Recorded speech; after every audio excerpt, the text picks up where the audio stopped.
Alors dans cette application, on va chercher à écrire le mécanisme d'addition électrophile quand cette fois-ci l'électrophile n'est pas H+, mais un halogène plus.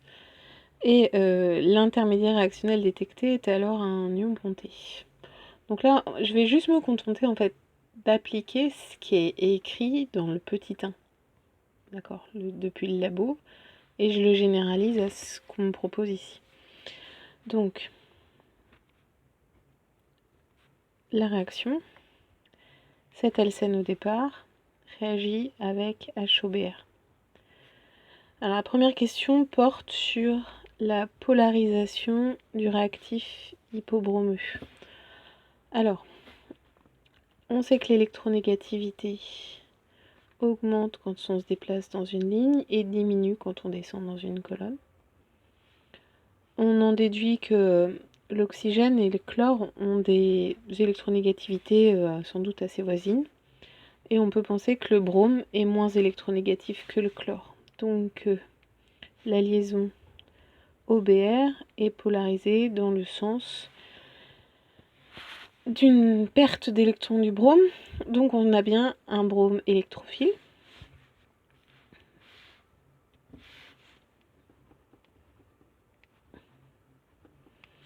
Qui peut venir s'additionner sur la double liaison nucléophile. Donc, alors un ion ponté, c'est un intermédiaire réactionnel dans lequel on a le brome qui vient se fixer simultanément aux deux carbones impliqués dans la liaison. Donc vous voyez, c'est une interaction finalement du brome avec les orbitales moléculaires pi de l'alcène, que je peux représenter comme ça, qui sont perpendiculaires au plan de la figure. Donc ça veut dire que le brome, il peut venir se fixer au-dessus ou en dessous du plan. Donc je vais faire un premier choix.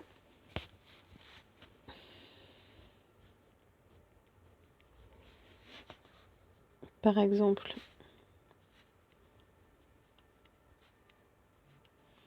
si j'envisage un choc efficace ici entre ces deux molécules, avec création de l'ion ponté au-dessus du plan,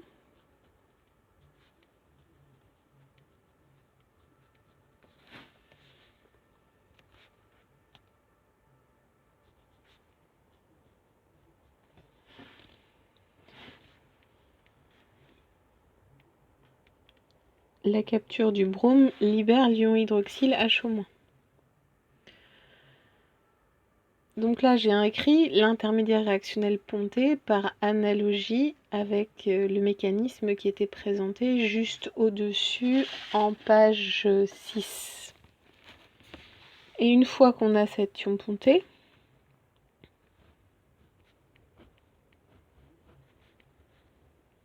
on peut envisager la réaction avec HO-, toujours donc, en choc efficace.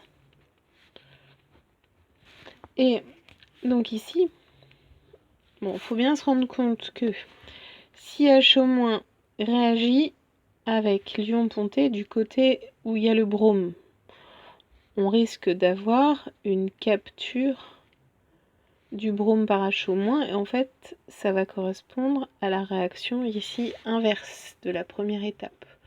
Donc c'est pas celle-là qui m'intéresse. Ce qui m'intéresse, ça va plutôt être le choc efficace de l'autre côté. Et là on constate qu'il y a deux choix.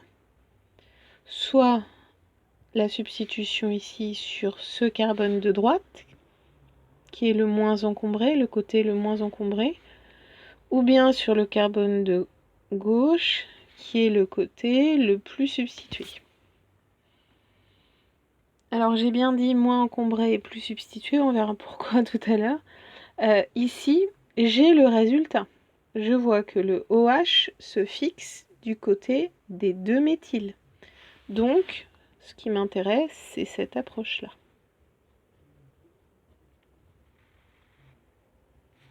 C'est celle qui va conduire au produit. Donc j'écris le mécanisme qui interprète l'effet.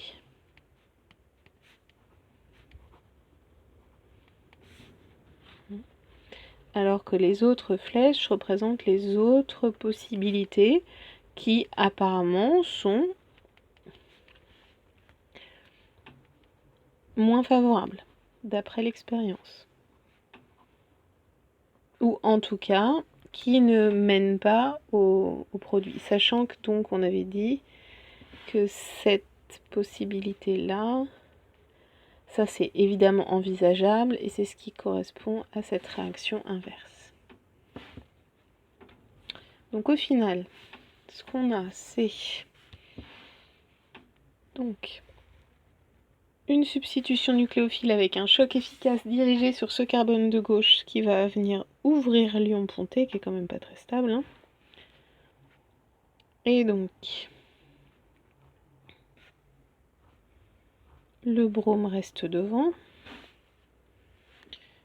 Le OH vient se fixer derrière et je recopie le reste des substituants.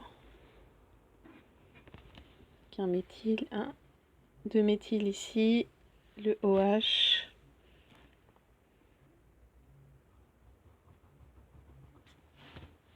Ici ce carbone est non asymétrique et là on a un carbone asymétrique. Alors dans les observations, on sait qu'on obtient l'énantiomère. Alors, se pose la question, à un endroit, est-ce que j'ai fait, oui ou non, un choix arbitraire? Réponse oui, puisque ici j'ai mis que l'ion ponté se formait avec le brome devant. Bien entendu, ce brome il peut aussi se fixer derrière. Et les deux approches sont des approches 50-50, puisque l'alcène de départ est plan. D'accord? Alors ici, je vais représenter en termes de flèches ce que ça peut donner, puisque, donc là j'ai simplement écrit le choc efficace, mais j'ai pas mis les flèches de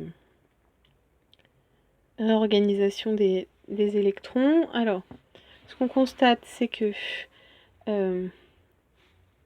on a création d'une liaison entre un carbone et un brome. Mais on a aussi création, donc une deuxième liaison, hein, brome-carbone. Donc je vais envisager d'écrire cette deuxième flèche. Les deux sont indispensables pour venir écrire ces deux liaisons-là qui viennent en avant du plan. Et donc c'est ça qui est aussi possible en arrière du plan 50-50. Cette capture du brome, qui conduit à l'ion ponté bromonium, elle s'accompagne aussi de la libération du HO-, donc de la rupture de la liaison brome-oxygène avec un doublé qu'on retrouve non liant sur l'oxygène. Donc voilà les flèches courbes qui indiquent le devenir des doublés.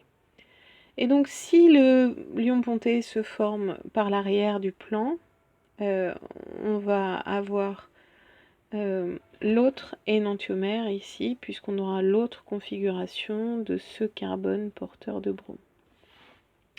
Donc c'est le fait que l'alcène soit au départ plan et que ici les deux approches soient équiproblables 50-50 qui fait qu'on obtient le mélange racémique.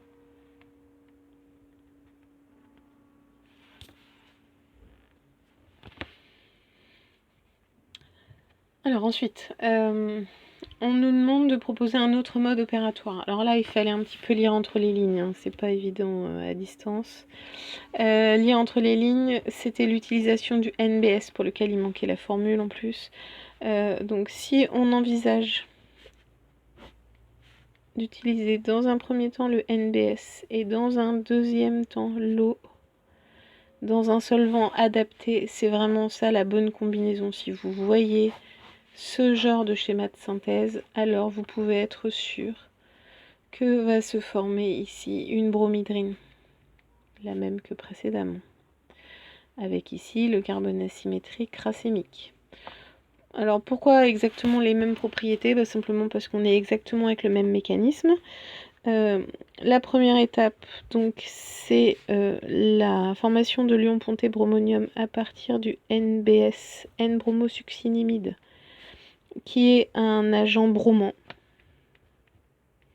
Il vient donner un brome plus. Alors, il y a plusieurs types de mécanismes radicalaires ioniques. Nous, on va se contenter d'un mécanisme ionique. Et on obtient ici, comme produit de cette réaction, l'ion succinate qui est conjugué. D'où sa grande stabilité et le fait qu'il veuille bien se débarrasser du brome pour le donner à l'alcène. Voilà.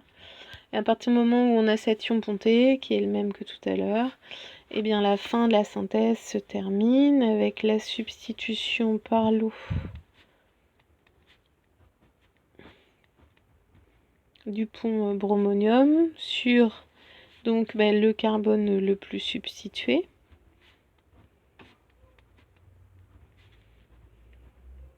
Ce qui conduit donc à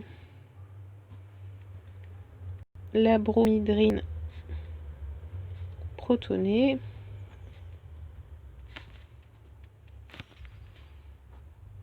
Et donc c'est la perte du proton qui permet d'interpréter la formation du même produit final. Voilà. Donc pour cette alternative, donc c'est ça qui est exactement au programme, hein. NBS et un nucléophile. Donc ici le nucléophile c'est l'eau, on reviendra sur ces réactions de substitution nucléophile dans le prochain cours. Bon. Fin de l'appli.